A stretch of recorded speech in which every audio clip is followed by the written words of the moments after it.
Hello छात्रों, आप सबका आपके अपने यूट्यूब चैनल इंग्लिश युग 24 में स्वागत है।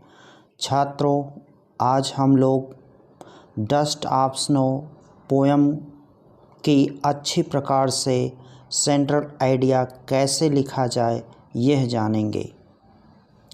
तो अच्छे प्रकार से सेंट्रल आइडिया लिखने के लिए छात्रों अब हम लोग सर्वप्रथम मोबाइल स्क्रीन पर चलते हैं। Dust of snow.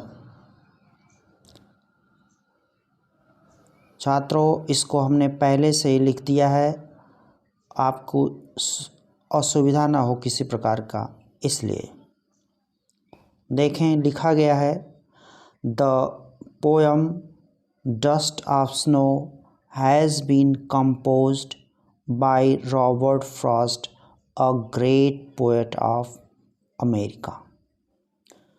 देखें छात्रों, यहाँ पे जो बताया जा रहा है कि जो कविता है डस्ट ऑफ स्नो, उसके रचयिता रॉबर्ट फ्रॉस्ट, जो कि अमेरिका के एक महान कवि हैं। फिर दूसरी line, this is a short and simple poem. बताया जा रहा है कि यह एक बहुत छोटी और साधारण कविता है, विच जो has deeper and larger meaning, जो अपने आप में एक गहरा और बृहद अर्थ को, महत्व को समाहित किए हुए है। This is a highly symbolic poem. यह एक बहुत ही प्रतीकात्मक कविता है। छात्रों, मैं आप सबको यही बता देना चाहता हूँ कि रॉबर्ट फ्रॉस्ट ने 2 कविताएं लिखी हैं। नंबर 1 पर आपके डस्ट ऑफ स्नो है और नंबर 2 पर आपको फायर एंड आइस है। तो छात्रों, अगर आपने इनकी central idea dust of snow को याद कर लिया तो आप फायर एंड आइस की सेंट्रल आइडिया बहुत आसानी से लिख सकते हैं, क्योंकि इसमें जो यहाँ से आप लोग देख रहे हैं,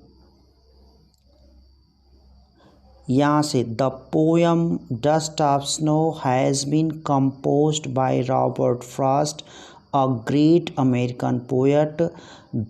this is a short and simple poem which has deeper and larger meaning significance. हम छात्रों कम से कम यहाँ से लेकर यहाँ तक सिंपल पोयम तक केवल ये टाइटल बदल कर डस्ट ऑफ स्नो के स्थान पे छात्रों फायर एंड आइस लिखकर अपनी दूसरी भी सेंट्रल आइडिया को कंप्लीट कर सकते हैं। अगर हमें अच्छे से नहीं याद है तो हम इस तरह से लिखकर अपना अच्छा अंक प्राप्त कर सकते हैं। अब छात्रों नीचे चलते हैं और क्या लिखा गया है देखें।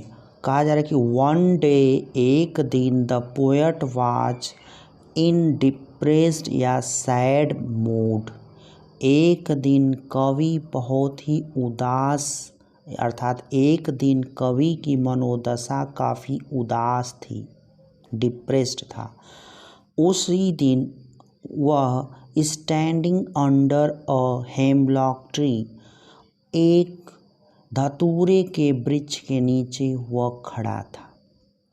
उसी दिन suddenly a crow shook of the dust of snow, अचानक एक कौवा उधर से आता है जिससे हेमलॉक ट्री हिल जाता है और उससे कुछ बर्फ के कण कवि के ऊपर गिर जाते हैं। विच या it change the poets mood, जो कवि के मनोदशा को परिवर्तित कर देते हैं। इट शेप्ड, इससे अर्थात जो डस्ट ऑफ स्नो क्रो के माध्यम से गिरा कवि के ऊपर वो बचा लेता है the rest of the day, कवि के संपूर्ण 12 घंटे के दिन को समाप्त होने में, मतलब कि कहने का यह है कि 2 घंटा 4 घंटा 3 घंटा इसमें से बचा लेता है। कवि पूरे दिन डिप्रेस्ड मूड में नहीं रहता है, उदास मूड में नहीं रहता है। शेष जो बचे हुए दिन हैं उसका मनोदशा परिवर्तित हो जाती है, अर्थात वह खुश हो जाता है, खुश रहता है। अब छात्रों देख लेते हैं हम लोग कठिन वर्ड कौन कौन से हैं। छात्रों यहाँ पर हम मीनिंग मतलब अर्थ या महत्व, सिग्निफिकेंस माने महत्व, हम इसमें से दोनों में से कोई एक वर्ड आप याद कर लीजिएगा, चाहे सिग्निफिकेंस चाहे मीनिंग, अपनी सुविधा के अनुसार। अगला वर्ड है छात्रों यहाँ पे सिंबॉलिक। सिंबॉलिक मतलब होता है प्रतीकात्मक। पोएम मतलब कविता, तो क्या हो गया प्रतीकात्मक कविता।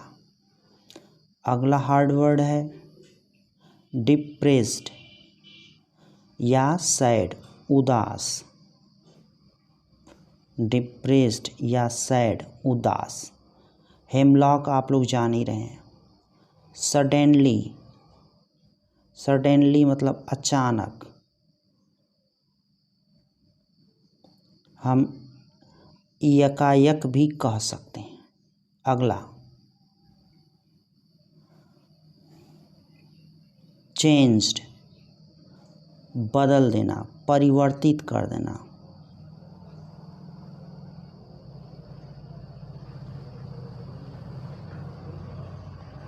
परिवर्तित कर दिया। मूड आप समझ रहे हैं, मनोदशा। छात्रों